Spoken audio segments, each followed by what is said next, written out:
Okay, next is example 5. They have 2 moles of an ideal gas, monoatomic gas. Monoatomic gas initially at temperature of 300 Kelvin and the pressure of 2 times 10 to the power of -5 Newton per meter square. Expand at a constant pressure in the cylinder with the piston of 0.04 meter square cross-sectional area. Heat is added during the expansion so that the temperature increase by 10 Kelvin. Okay. So, kat sini kita tahulah temperature initial adalah 300 Kelvin dan dia punya number of mole adalah 2. Adalah samalah constant number of mole. Bila dia mengalami constant pressure, okay, constant pressure. So, kita tahu dekat sini bila constant pressure dia adalah case apa? Constant pressure. Case apa? ISO? ISO apa? Constant pressure. Isobaric. Okay? Okay, isobaric. So, equation dia adalah relate V1 over T1 is equal to V2 over T2. So, dekat sini kita boleh buat relation lah. Sebab dia kata bila dia expand at constant pressure, so the expansion, the temperature increase by 10 Kelvin. Jadi, temperature yang baru akan jadi 310 Kelvin. Okay? So, based on this, dia dah bagilah pressure yang constant tadi tu adalah 2 kali 10 kuasa 5 Newton per meter square. So, ni kenapa kita nak cari. Okay, dia tanya initial volume and the final volume of the gas. Initial volume macam nak cari, kita boleh guna equation bagi either gas lah. P equal to V1. P V1 is equal to nRT1. Cukup semua 1, 1, 1, awak boleh cari V1. So, 0.025 meter cube. Okay, next dia nak final volume of the gas. Okay, final volume of the gas. Sebab awak tak boleh guna formula ni. Awak tak ada kita panggil apa Oh, boleh juga awak nak guna. Yang ni tak ada masalah. Awak akan dapat jawapan yang sama macam ni jugalah. Cuma temperature you gantikan 310. Ataupun nak senang, you terus gunalah V1 over T1 is equal to V2 over T2. Sebab ni pressure dia constant. Nak cari V2 kan? Equal to NR. Okay, cuba you gunalah. Tapi formula ni panjang lah kan. Better you guna terus direct ni. Sebab yang ni constant. Ni constant. So, relation adalah V2 dengan T2. Jadi, awak boleh buat comparison lah. V1 T1 is equal to V2 T2. Sebab tu lagi valid guna yang ni lah. Simple. Okay, so akan dapat V2 sama dengan 0.026 meter cube. Okay, so next. The work done by the gas during expansion. Okay, dia nak work done. Ini adalah graf dia. Okay, ni adalah constant pressure Okay, ni adalah V1, ni adalah V2. Yang kita kira tadi. Okay, dia nak work done by the gas during expansion. Dia adalah isobaric process where W is equal to P change of V. So, kita akan dapat 200 Joule. Okay. Change in internal energy of the gas. Awak boleh cari delta U is equal to U final tolak U initial. Di mana F over 2 nRT. nR change of T lah. Delta U maksudnya delta T. Okay, kenapa saya letak sini 3? Sebab dia bagi tahu monoatomic gas. Jadi, degree of freedomnya adalah 3. 3 per 2 darab dengan 2. 2 adalah number of mole dah bagi dalam soalan. Darab dengan 8.31.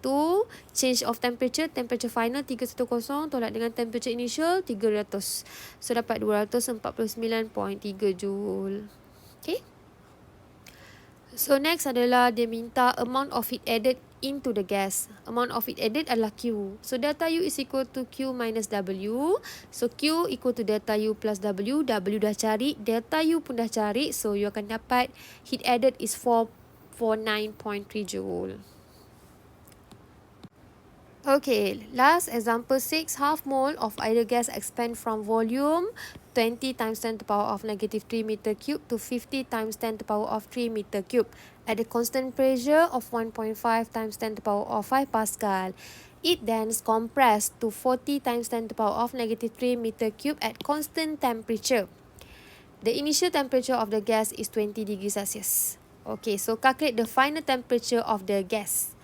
So, untuk kes ni, dia kata mula-mula dia mengalami isobaric.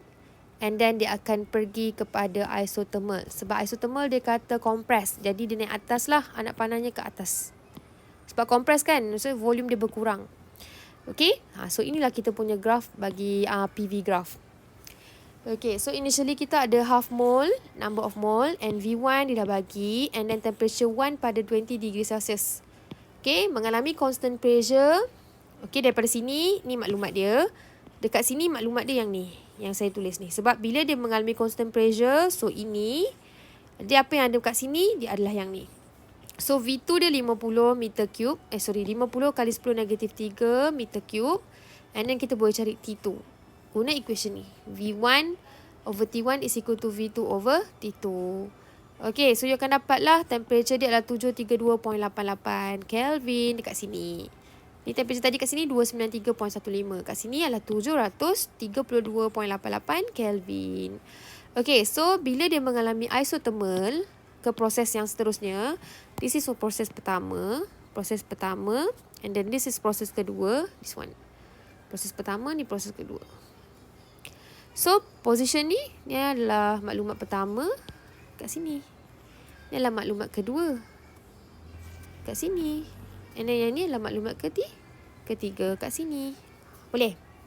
So, setiap kali saya akan buat macam ni lah. Sebab bagi saya lagi senang saya nak tengok. Okay, so bila dia kata constant temperature, macam biasalah P1 V1 is equal to P2 V2. So, dia akan mengalami T3 sama dengan T2. Ataupun boleh tulis lah T2 lah. Tak payah tulis T3 lah. Maksudnya T2. Kat sini, temperature dia sama. So, temperaturenya adalah yang kita kira tadi lah, 732.88. Okay, soalan tanya. Kedua adalah, dia tanya, work done by the gas during expansion. Work done by the gas during expansion. Expand yang mana? Okay, expand maksudnya yang isobarik tadilah. This one. Satu kepada proses yang satu ni lah. Proses yang pertama yang color merah. So, W is equal to P delta V. So, guna formula ni, pressure adalah constant. Ni pressure dia constant. Change in volume. Volume dia adalah daripada 20 kepada 50. So, 50 tolak 20. Final tolak initial So, 4,500 joule. Sebab dia expand. Bila expand maksudnya 50 tolak 20. Kalau compress dia akan jadi 20 tolak 50. Macam tu lah. Okay, kita tengok anak panah dia ni. Ni initial, ni final. Jadi, untuk formula ni final tolak initial. 50 tolak 20. Jangan lupa kuasa dia ni 10 negatif 3 tau. Okay, so untuk C, what is the change in internal energy during compression process? Okay, during compression process, T adalah constant. Sebab dia tanya pasal compression process kan. Yang mengalami compression adalah isothermal. Disebabkan isothermal ni adalah T constant, jadi change in delta U nya adalah kosong lah. Sebab isothermal, temperature dia constant. So, dia tak ada perubahan temperature. Jawapannya lah 0 joule. Okay, so far saya rasa harap awak lebih jelas lah. Lepas ni you buat tutorial, mungkin you akan lagi nampak. Okay, thank you.